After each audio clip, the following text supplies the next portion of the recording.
नमस्कार दोस्तों, मेरा नाम है प्रशांत और आज मैं आपके सामने हाजिर हूँ एक नई कहानी लेके। ये कहानी है उस व्यक्ति की जिसके पास सफल होने के कई अवसर थे, पर उसने अपने लक्ष्य से मात्र 3 फीट की दूरी पर काम करना बंद कर दिया था। क्या आप जानते हैं कि एक अस्थायी हार के बाद प्रयास करना छोड़ देना असफलता का सबसे आम कारण होता है और हर किसी को इस गलती का एहसास कभी न कभी जरूर होता है।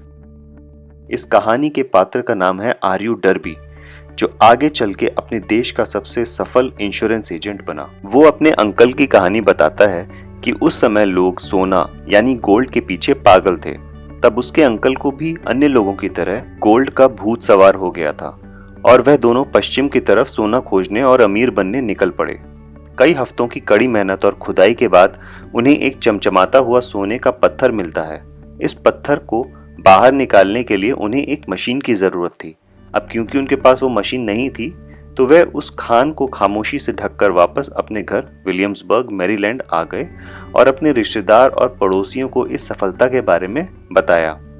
वे सभी उनकी बातों से सम्मोहित होकर उन्हें मशीन के लिए पैसे दे देते हैं और वह दोनों यानी डर्बी और उसके अंकल वापस उसी खान में उस मशीन को लेकर पहुंच जाते हैं।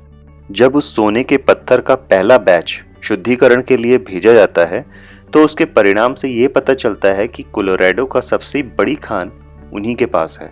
उनकी उम्मीदें बहुत बढ़ जाती हैं, पर फिर अचानक कुछ ऐसा होता है कि सोने की खान से सोना गायब ही हो जाता है और इस वजह से वो दोनों डिप्रेशन में चले जाते हैं और बहुत निराश हो जाते हैं। उन्होंने उस सिरे को पाने के लिए कुछ प्रयास किया, पर उन्हें सफलता हाथ नहीं लगी।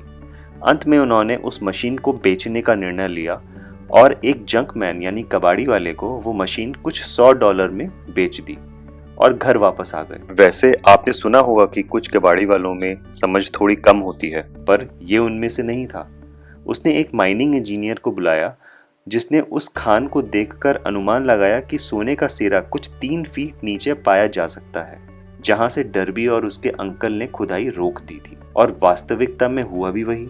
वह कबाड़ी वाला उस खान से निकले सोने की वजह से करोड़पति बन गया था, क्योंकि वो जानता था कि किसी कार्य को छोड़ने से पहले किसी विशेषज्ञ का मशवरा लेना जरूरी होता है।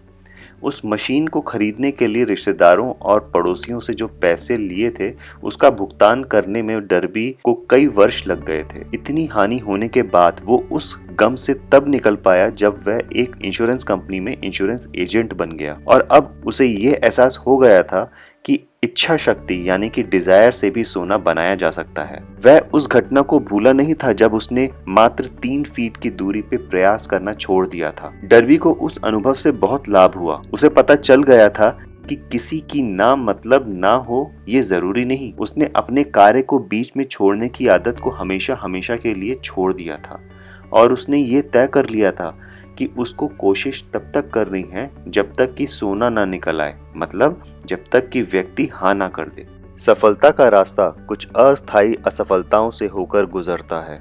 अधिकांश लोग काम को बीच में ही एक असफलता के बाद छोड़ देते हैं। उन्हें इस कहानी से सीख लेनी चाहिए कि असफलता सिर्फ एक विलंब है, हार नहीं। नेपोलियन हिल के सर्वे के अनुसार लगभग 500 अमेरिका के सफल व्यक्तियों ने ये स्वीकारा है कि उन्हें सफलता तब मिली जब हार उनके बिल्कुल नजदीक थी। असफलता यानी फेलियर बहुत शरारती होती है। वह लोगों को ठोकर मारने तभी आती है जब सफलता उनके बहुत नजदीक होती है। तो दोस्तों, डर्बी के इस अनुभव से हमें यह सीख मिलती है कि सफलता उन्हें नहीं मिलती जो उसे पाने के लिए प्रयास करते हैं, बल्कि वह उन्हें मिलती है जो उसे पाने तक प्रयास करते हैं। और यदि किसी कारणवश असफलता हाथ लग भी गई, तो हमें उसका अध्ययन कर उससे सीख लेनी चाहिए और आगे बढ़ना चाहिए, क्योंकि असफलता के अनुभव से ही सफलता का द्वार खुलता है। मैं उम्मीद करता हूँ कि इस कहानी से आप लोगों को बहुत कुछ सीखने को मिला होगा। अगर आपको ये वीडियो पसंद आई हो तो उसे अपने दोस्तों के साथ और परिवारजनों के साथ शेयर कीजिएगा और इस चैनल को सब्सक्राइब करना मत भूलिएगा। अगले वीडियो में मैं फिर आपके सामने एक नई कहानी के साथ प्रस्तुत होऊंगा। तब तक के लिए धन्यवाद।